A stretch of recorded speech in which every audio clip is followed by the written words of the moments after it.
वो आरक्षण वाली बात वो अब कहां पे आई है, कहां रह गई है, कहां करना चाह रहे हो आप? आपको एमएलसी का पद मिल गया, आप परिवारवाद की राजनीति कर रहे हो, तो ये सब क्या है? जलवंशी समाज को आपने गुमराह करने का काम किया है। हम विरोध करते हैं सर्व समाज एकता दल के माध्यम से, और हमारा मकसद यही है कि भाई सर्व समाज की बात कही जाए।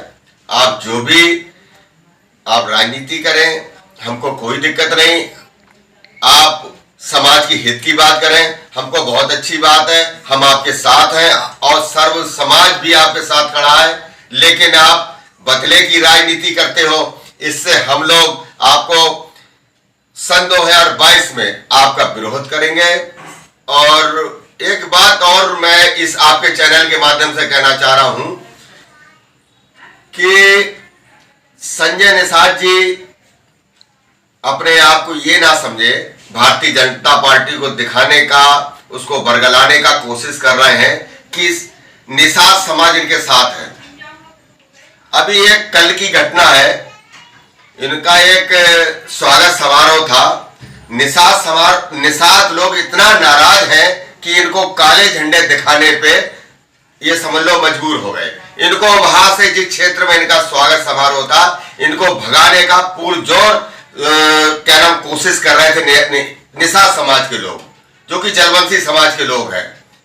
अब ये कहां के नेता हैं, कहां की समाज की बात कर रहे हैं, क्या बात करना चाहते हैं, कैसे भारतीय जनता पार्टी को ये जिताने की कोशिश करेंगे, इनकी बस की बात कुछ नहीं है।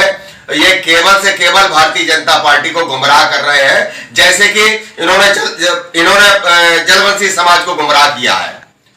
जलवंशी समाज इनका पूरा विरोध करेगा।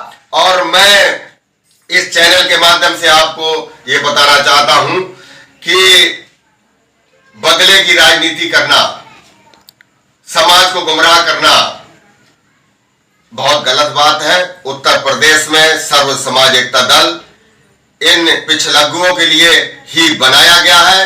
इनकी राजनीति इनको घर तक पहुंचाने का काम करेगा और सन 2022 में इनका चुनाव के बाद समाज में इनका कोई नाम लेने वाला पैदा नहीं होगा। ये जयपाल सिंह कच्छप आज आपके चैनल के माध्यम से कहता है। धन्यवाद।